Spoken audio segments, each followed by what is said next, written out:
tayo kay John Jeremy. Mag-unbox ko tayo ng ating online na binili na gadget na cheap lang siya, nakakahalaga lang ng 400 pesos.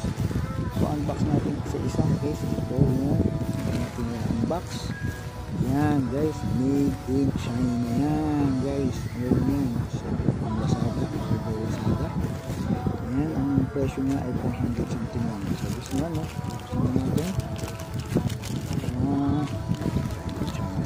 Yan, no? Para makita. Okay. Yan. Yan guys. Yan, yan. Yan natin.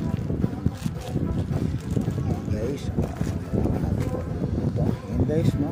So box niya is ang nakalagay ay crunch distortion. So nakukulat ako yun ng mga cheap na legs. So yun ang kaya na ating budget. So let's see kung ang itsura niya. So pang ilang purchase ko nito guys. Pang ilang purchase ko nito eh. Kaya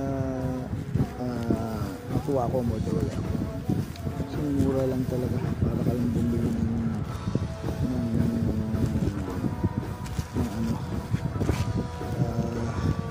murang gamit. Let's see.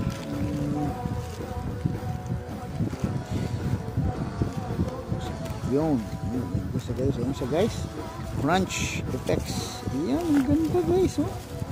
So solid naman yung kanyang balot. Ang ganda. Ayan. Crunch. Ang ganda ng kulay guys. This is a clone. Anyway. This is a clone. Effects. No? Kasi guys. Hindi ko kaya bumili ng mga Joyo. Kaya dito lang tayo sa generic. Ayan. Yes. Oh. Crunch distortion. So yung uling nabili ko is ano yun, US Dream. Yung US Dream saka tremolo. Ngayon ito naman, ayan siya guys. So maganda na itsura guys. So aluminum siya sa palagang 400 siguro guys. Muna talaga siya. Yung tataka ko ba yung mga effects dito pang China, and legit naman siya. Ulo promo price nila kasi ang napansin ko, may binili rin ako dati 250 lang, tapos after presyo na siya na 600 plus. So ito medyo mahal na konti kasi aluminum type siya. Solid guys, solid. Crunch distortion. So i-review din tayo ng live nito. I-review ko sa akin crunch distortion.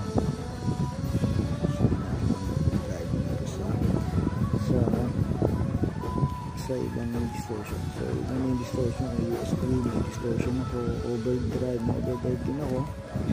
So ayun guys, so ito siya. Yan, volume gain at saka tone. Ganun lang siya. So ganun lang siya kasimple yung crunch distortion guys. Ano nakakatuwa, no? ROH din siya ng mga volts kasi hindi very affordable. Kaya kung gusto nyo bumili, check nyo lang sa Lazada. Ayan, yung distortion, I will review this. Tutungin natin sa susunod na tayo.